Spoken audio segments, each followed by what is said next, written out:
You've been referred to as the godfather of prosthetic urology. Can you share with us how you started in this field and what drives your passion for men's health? When I got out of residency in 1973, so that's a long time ago, I was looking for something that would make me a little different from other urologists.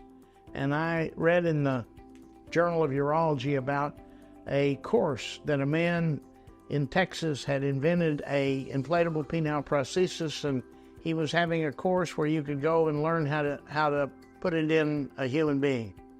So I went to the course and I thought, boy, I think this has potential. So I came back to where I lived and I put the first one in that state. And then I kept doing it and kept doing it. And I've been doing it 51 years. And I've done more than anybody else in the world. I've written more papers on it than most people. I've taught probably 2,000 different doctors how to do it, and here I am at age 82 still doing it. So that's why they call me the Godfather. Over your career, you've witnessed and contributed to significant advancements in penile prosthesis. What achievement or innovation are you most proud of?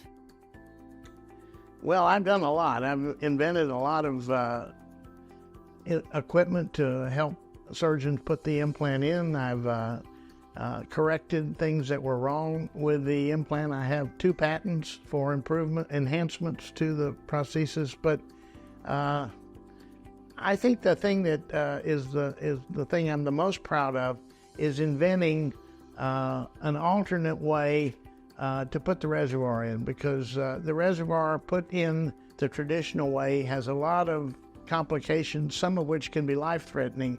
And by putting it in this new way, we've eliminated all the real problems that cause patients to undergo this surgery. So I think we've made it a lot safer by finding a new location for the reservoir. That's the thing I'm the most proud of. Medical protocols play a significant role in ensuring high-quality care. How do you view Dar al-Zakhoura's protocols in managing penile prosthesis surgeries? Yeah, I think this is really a very fascinating thing that you've done. You've got 5 centers. You have 15 young doctors who are seeing most of the patients. And Dr. Osama, he's doing the surgery, again with help. But he wants every patient to have every opportunity to learn about the device, to have the various tests run, so that everybody is completely standardized when they get to him, and then they sit down with him and decide whether they want this surgery or not. Whereas other doctors who have big practices, it would be hit or miss whether the patient was informed about this and whether this diagnostic test had been done upon him, whether a standardized test had been done to quantify how much problem he was having with erectile dysfunction. All these things are done here on every single patient. I've never seen it quite so systematic, and it's so systematic that it actually, the young doctors are given books of what they have to do before they can finish with the patient.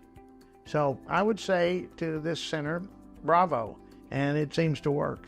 What advice would you give to medical centers like Dar al-Zakhoura to stay at the forefront of innovation in men's health and penile prosthesis surgery?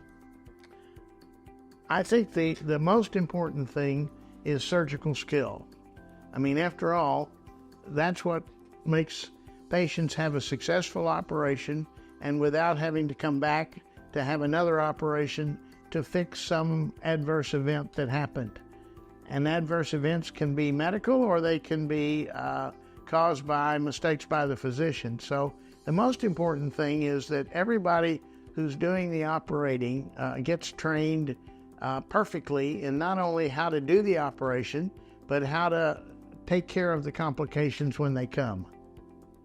As someone who has significantly influenced the field of men's health, what are your personal aspirations for penile surgery evolution? And what impact do you hope your work will have on future generations of surgeons? Oh, well, I like to say that I have children all over the world that I've taught how to do this surgery, and then come back and say, no, you're not doing it right. You're not being very smart. And so these guys, they're in every country because I've been doing this so long. And I think, again, I always fall back on this is a tricky, risky operation. And a patient does not need to be going to somebody that does 1 or 2 a year. They need to be going to somebody like Dr. Osama, who does 800 a year. And so, again, the answer to most of these questions is the same. It's skill in the surgery that's really so important. So it's important to pick your doctor. Thank you so much, Dr. Wilson, for your time. You're welcome.